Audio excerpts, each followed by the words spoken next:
Hello, everyone. Welcome to WDBJ 7 Plus. I'm Michaela Shelton. Thank you so much for joining us here on your Tuesday. Hopefully, you're having a good day so far and enjoying this weather we're seeing. It is absolutely beautiful outside. I'm loving the heat. And of course, we are going to get into your first alert hometown weather forecast later in the show. Meteorologist Tanner Brammer is going to be joining us to talk a little bit about that and all this heat that we are going to see this week. Later in the show, we are also going to have an interview talking about a big event that's happening out in Lynchburg. It is called Thrive Health and Wellness Expo, and that's going to be a 5K race, but also a big event with over 60 vendors that are going to be doing that out in Lynchburg on Friday and Saturday.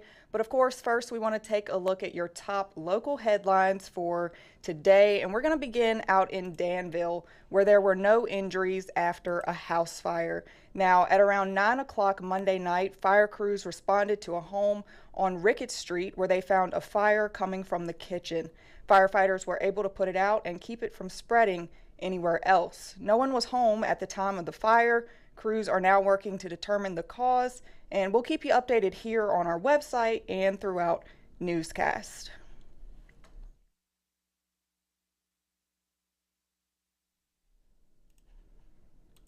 And we have also had 2 officer-involved shootings across our hometowns within the past week. Last Tuesday, there was one in Henry County, and on Sunday, there was another in Christiansburg. Our very own Layla Mitchell actually spoke with law enforcement about what goes into these split-second decisions. A difficult decision was made by this deputy today, and because of his actions, this community is safe from this violent suspect. 2 officer-involved shootings in our hometowns in a week. It's a decision no officer wants to make, but one they say they train for constantly. The recruits are here for 22 weeks, and a primary focus of most of that time is use of force. Instructors say that training is intense and ongoing, focused on preparing officers for unpredictable situations. It's the verbal de-escalation part of it. We spend a lot of time on de-escalating situations so they don't escalate to a violent use of force. Officers are taught how to talk, negotiate, and slow situations down. Yeah, we have 34 different agencies that come here to be trained, so a lot of them are rural. So you're responding to a call, you're going to be on that call by yourself, maybe the entire time. So you have to be able to, talk to people and be able to negotiate and try to de-escalate in calm situations. But when a situation turns dangerous, officers have to be ready. They go through weapons training, study case law, and practice real-life scenarios. Here is their initial training that they get, and then they continue their training back at their agencies throughout their whole career. At the end of the day, nobody wants to use force that they don't have to use. And when force is used, the process doesn't end there. Officer-involved shootings are investigated, and officers are placed on leave. Support, including counseling, is also available. A reminder, officers say, of the weight that comes with the badge. And that was Layla Mitchell reporting there. Over in Lynchburg, the city has lifted the citywide burn ban that was put into place during dangerous fire conditions on Monday. They're still asking residents to use caution, though, while burning outdoors between the hours of 4 and 8 p.m. because, as we know, those conditions out there are pretty dry, and we are, of course, going to dive deeper into that in just a few minutes when we take a look at your first alert hometown weather forecast. And it is budget season, which means tough choices for a lot of municipalities, but one of our hometowns believes it knocked its budget out of the park. Austin Hicks explains. Every dollar that we spend, it's like spending my own dollars. So we always, like I said, try to make sure we are very careful of what we spend and how we move forward. On Monday, Salem City Council heard the proposed budget for the next fiscal year. Salem City Manager Christopher Dorsey says that budget is $119 million and would cover all the necessary operations in the city. It would also give the residents something they can look forward to.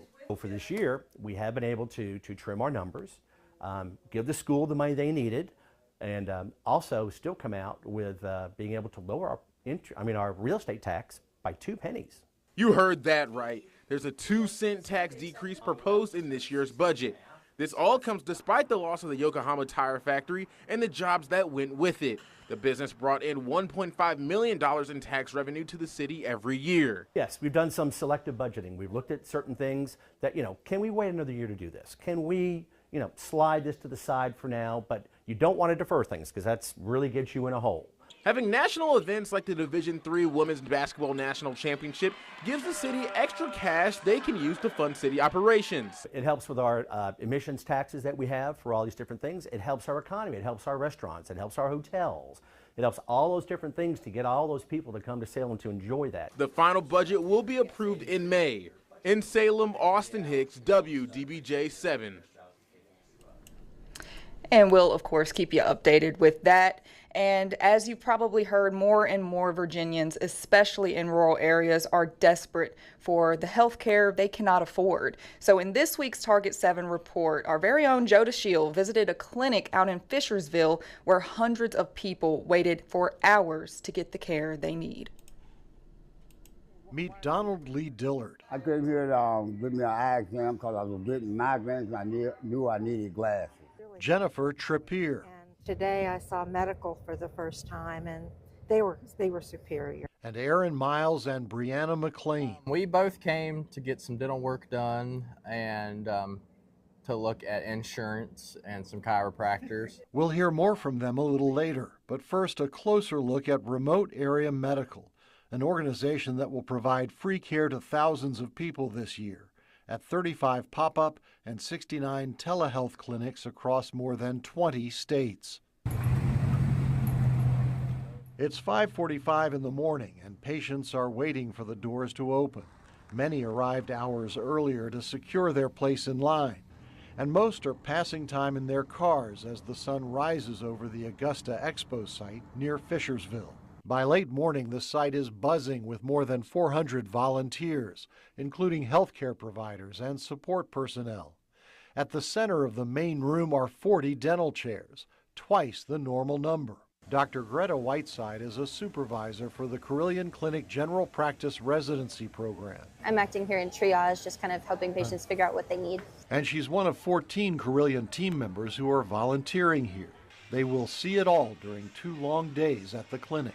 A lot of people are here just for an exam and cleaning, and they don't have any emergent issues. And you have other people that have broken teeth, haven't had access to care in a long time, and have bigger issues and are more urgent in nature. But all of them just have been looking for a place to be seen that's affordable and that they can get to. Finding a place to be seen can be a challenge.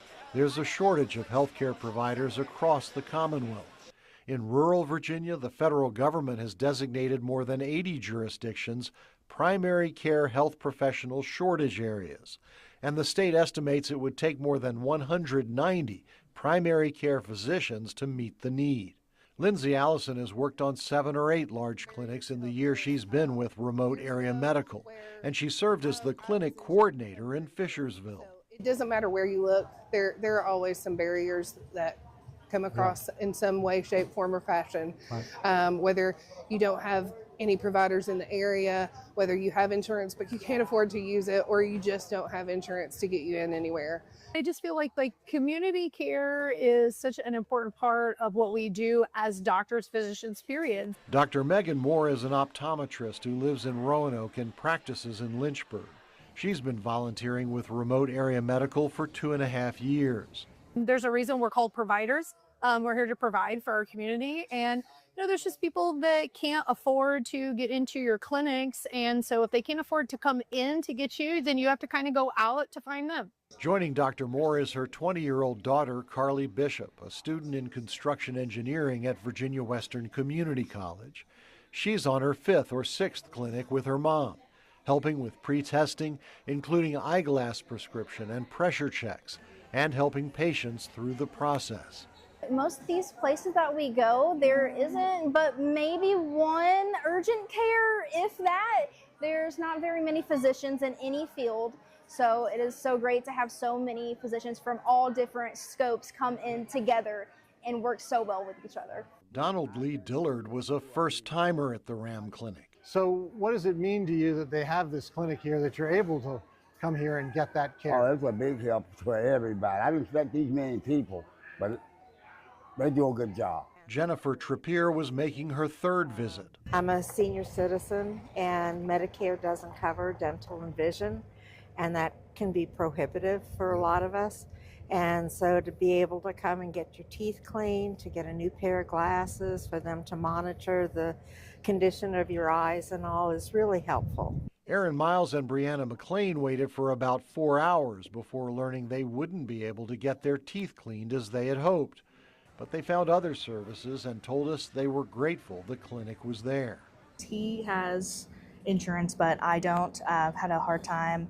I'm in school right now and I'm working part-time, and it's just been rough. So I think it's super important for this to be here. I do have insurance, but there's also some things, for example, dental, that my insurance doesn't cover. A lot of families are struggling right now the way the economy is and with the prices going up. So this is definitely a big help for families and the elderly folks in the community. The final numbers confirm how much help the two-day clinic provided.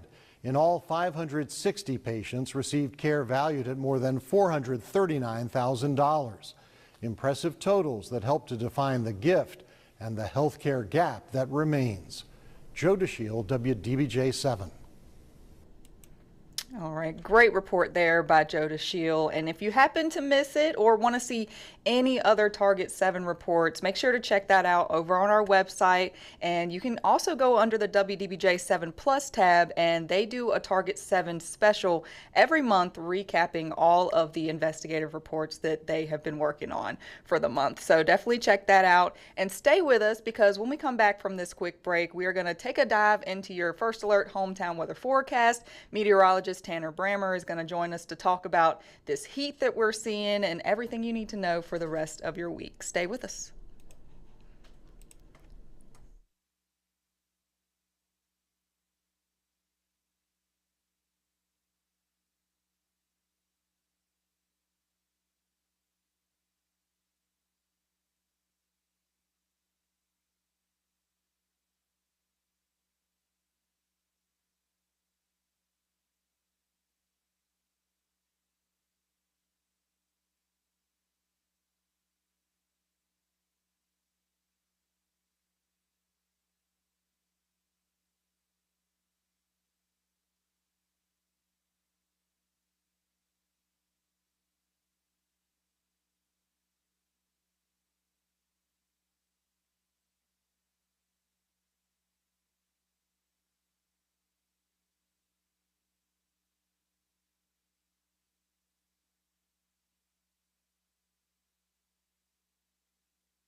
Welcome back to WDBJ 7 Plus. Thanks for staying with us. I'm now joined by Tanner Brammer. How are you doing today, Tanner? I'll tell you what, doing pretty good. About yourself? Yeah, I'm doing good. Just enjoying this weather we're having. It has been beautiful. It's nice to step outside and just you could be without a jacket. You might need one in the early mornings, but later in the day, you could just wear your tank tops, whatever you want. So it's great. Absolutely. Me personally, I do still need that jacket early in the morning, not because it's cold, but just because I get cold so easily. No, same here. Okay, cool. Maybe a light jacket during the morning, but definitely do not need it later in the day. We're seeing such warm temperatures across most of the region, and I will say today we actually are seeing more blue sky than what we saw yesterday, and more sunshine today. Probably going to lead to some much warmer temperatures. In fact, I do think temperatures today are going to be much warmer than what we saw yesterday, but the main story isn't necessarily the heat. It's actually the dry conditions that we've been seeing really for the past several months, and that are likely going to continue here over the next several days, and that has actually increased the fire risk across most of the region. It will be absolutely important to remember those fire safety tips. No lit cigarettes out the window, no open bonfires, especially on these days that are going to be a little bit breezy. And you can see the latest look from the drought monitor does have about half the region under that severe drought. And with a new one coming out this Thursday, I wouldn't be surprised if you maybe see that severe drought expanded a little bit farther westward. And if you actually look to the very bottom of your screen down in North Carolina, you can see some patches of red there. That's that extreme drought that I also wouldn't be surprised if it's maybe expanded just a little bit, given how dry we have been here as of recently. The hot temperatures, now obviously if you're a summertime fan, you're enjoying these warm temperatures, but the hot temperatures not really helping matters really at all. Temperatures as of a little after 11 this morning, already well into the 70s across most of the region. 74 right now in Roanoke, almost up to 80 degrees in a couple of hometowns already. Now, today's temperatures not only are looking to be the warmest that we've seen so far this month, but maybe so far this year. The hottest we've hit so far this year, at least in Roanoke, was 87 degrees. We got a forecast high of 88 for today. And like I said, we're going to see a good mix of sun and clouds. I do think that we're going to see more sunshine to go around today compared to what we saw during the day yesterday. Now, the slight silver lining as far as that fire risk goes is that, yes, the grounds are super dry. Yes, we are seeing a complete lack of precipitation. But the slight good thing is that we're not really seeing all that strong of winds. This is what we're expecting for the rest of the day today. Maximum wind gusts maybe up to 15 to 20 miles per hour. That is good news in maybe preventing a fast spreading of any wildfires that might potentially develop, but it is very easy for them to develop in the first place, like I said, given how dry those grounds are and how much fuel that those potential sparks and those potential fires have to work with. Now, overnight temperatures for tonight are actually going to be quite comfortable once again, dipping into the upper 50s and low to mid 60s. Michaela, you're just talking about it. It's one of those stretches of weather that you don't really need a jacket for early in the morning, unless you're like you and me, where you get cold very easily. But this is really like full-fledged summer that we're seeing right now. Yes, I know, and I'm loving it. I finally pulled out the totes of all my summer clothes. Still working to get them hung up and get the sweaters out of the closet. But over time I'll get there. Yeah, exactly. And we were actually talking about it over the weekend, me, Claudia, and Layla. It's one of those times of year where, yes, you want to break out the summer clothes, absolutely, but you don't want to put away those winter clothes just yet, because believe it or not, our average last freeze in Roanoke is actually in mid to late April. So it is very well possible that we could have a night, like way out in April 27th, April 28th, where lows get down to 40 degrees. So, ooh, no thank you. Yeah. For people like Michaela, yes, I would recommend getting out the summer clothes. Yep. But maybe keep those coats out just in case. Yes, sounds good to me. Yeah, absolutely. But for now, we've got this heat sticking around. Yeah, that sounds good. Absolutely, yeah. Feeling like full-fledged summer this week. It's going to be like literally the middle of July for today, all the way through the end of the week and into parts of the weekend. That's the next big thing we're giving you the first alert on. The hottest temperatures of 2026 so far. In fact, could be talking about some records falling either throughout tomorrow or Thursday. Could be hitting 90 degrees for the first time in Roanoke either tomorrow or Thursday, or maybe both days. Going to be maybe even a couple of degrees hotter than what we are going to see today. Now, talking about those record highs, our forecast high for tomorrow in Roanoke is 91 degrees. That would break our old record of 89 that was set back almost a century ago. Almost the exact same case does go for the city of Lynchburg. Now, I do believe Danville has already hit 90 degrees. That happened about a month ago, or a little under a month ago in March, but could be the hottest temperatures in Danville so far this year as well. Now, Blacksburg, they're probably going to crush their record high for tomorrow. Their record's only 83 degrees. They're forecasted to get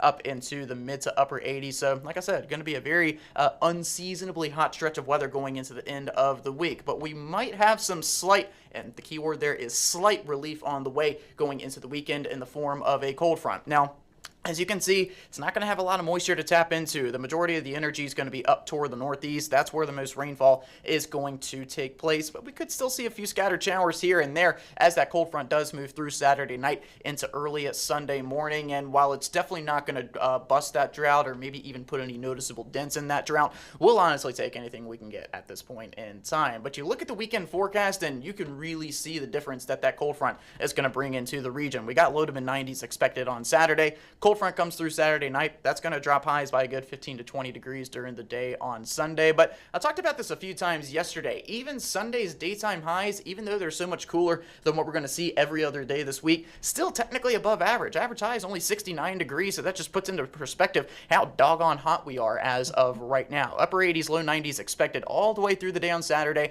Cold front comes through Saturday night. Still warm, but not quite as hot on Sunday with that chance of a few scattered showers early in the day. And then we've got our eye on next week. Unfortunately, not bringing in any big rain chances, but it will bring in some cooler temperatures with highs a lot closer to average, probably only in the upper 60s and low 70s. So I will say for those summertime fans like Michaela, definitely embrace this week while you can. Maybe go to the pool if it is open, or just, go outside, maybe make some dinner plans. Enjoy the warm temperatures while you can before they go away.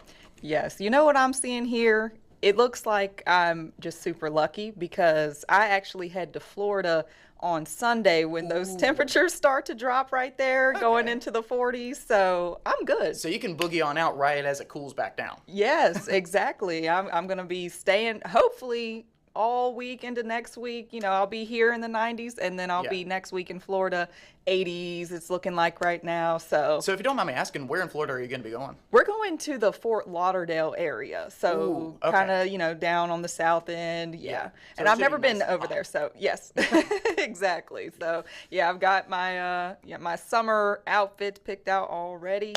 I do have those out of the totes. So I'm packed and ready to go. I'll tell you what, I hope you have a great time down there. Hopefully it's just as hot and humid down there as what we're going to see this week. Right. Yes, that'd be great. All right. Thank you so much, Tanner. And thank y'all for staying with us. But don't go anywhere. Coming up next, we are going to take a look at a big event that's happening out in Lynchburg this weekend. It's the Thrive Health and Wellness Expo.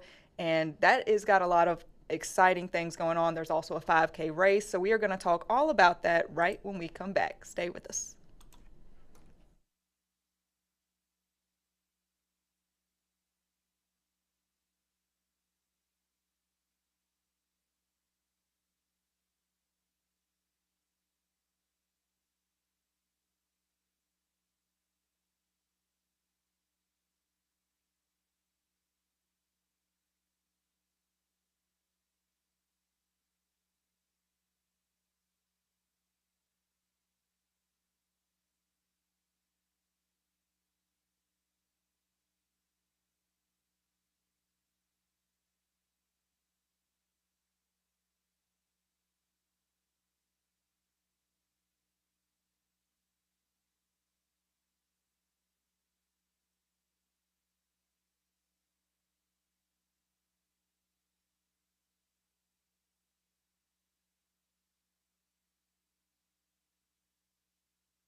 Welcome back to WDBJ 7 Plus. Thank you so much for staying with us. Now joining us is Lauren McQuillan to tell us a little bit about Thrive Lynchburg's Health and Wellness Expo that is coming up this weekend. Lauren, thank you so much for joining us today.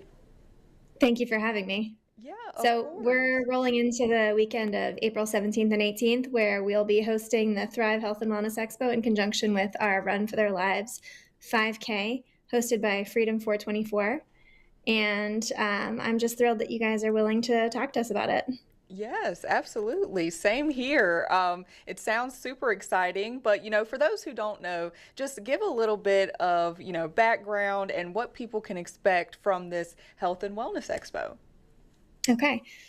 Thrive Lynchburg was established last year. My partner, Lee Rooney, came to me and said, we need a Health and Wellness Expo in Lynchburg. Lynchburg needs to know about the resources that are available. And as an event planner, I thought, okay, I can do that. And, he's the vision and I'm the execution. It's been a great opportunity for Lynchburg to showcase what it offers.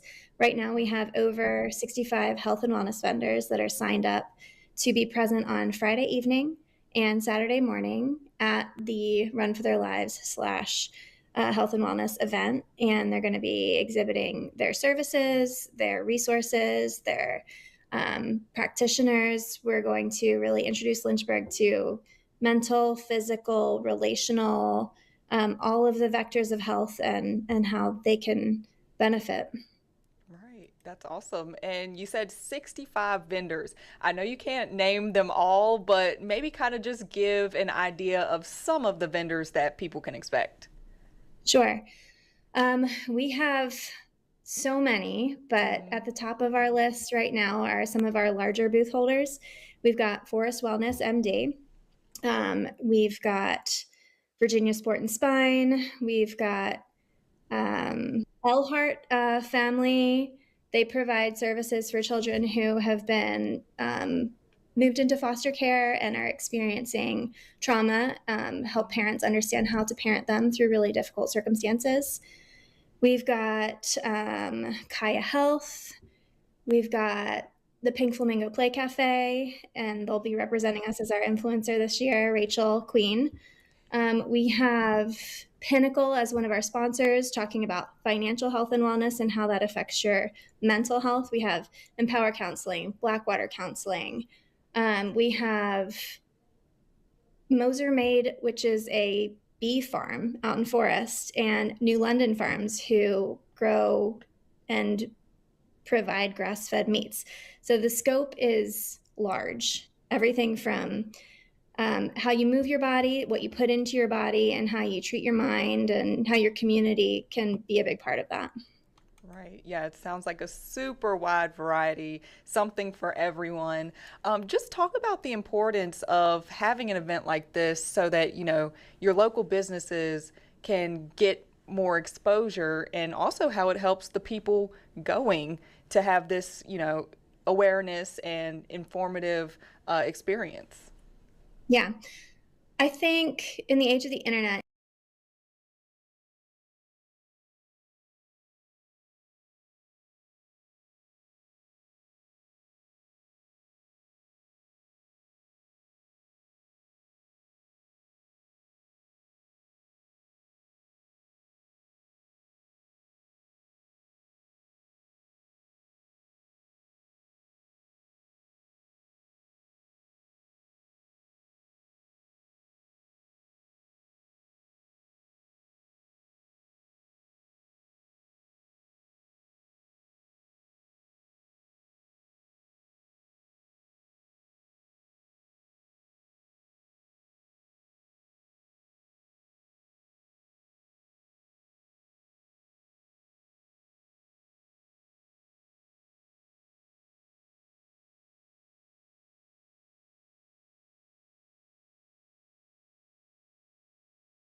Because if trafficking and exploitation are largely relational crimes, 97% of people know the person that exploits them, then we can teach people how to identify healthy relationships and avoid the unhealthy ones. Right, absolutely. Yeah. And this is happening at Liberty University, correct?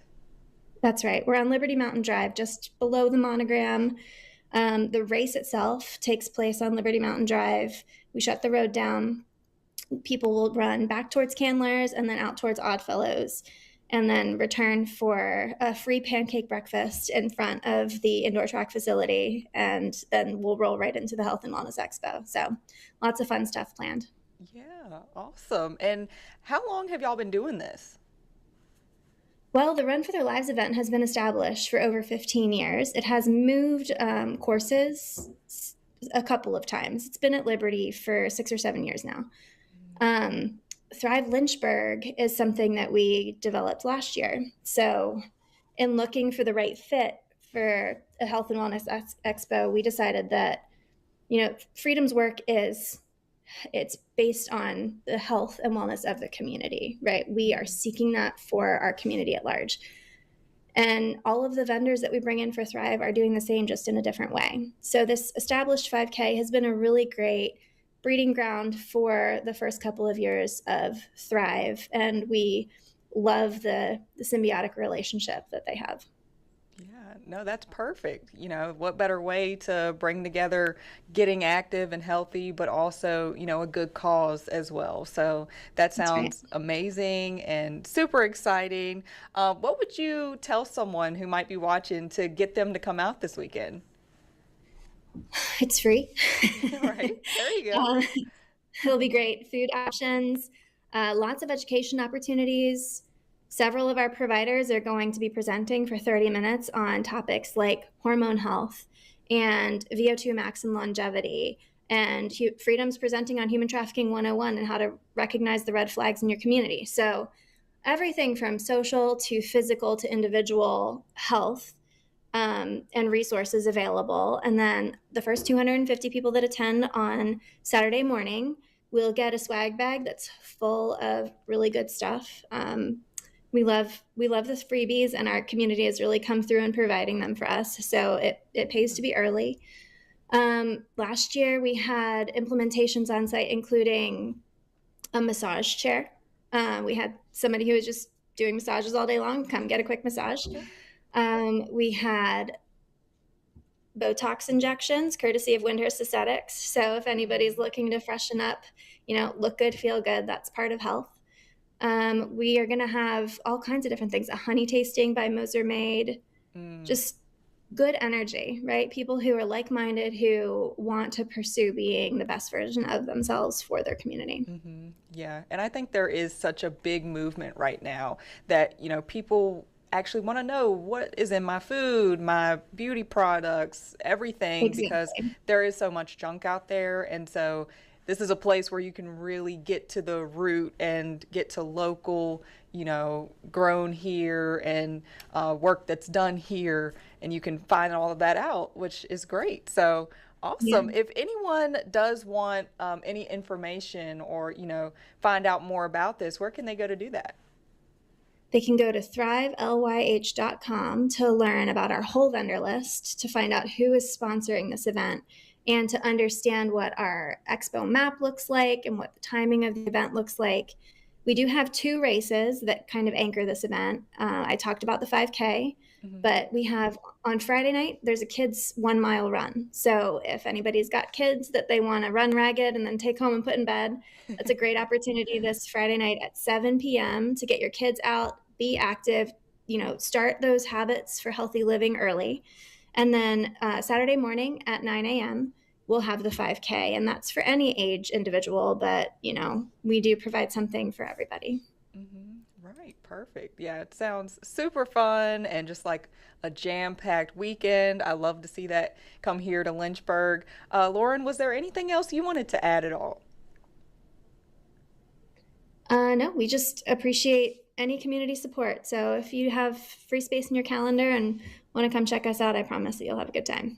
Yes, Absolutely. All right. Well, thank you so much for joining us to talk a little bit about that. If you're interested, you can find more information over on that website there. And as always, thank you so much for staying here with us. We will be right back after this quick break.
Thanks for staying with us here on WDBJ 7 Plus. We hope you enjoyed this episode. And as always, if you happen to miss any of it, you can go back and watch over on our website, WDBJ7.com.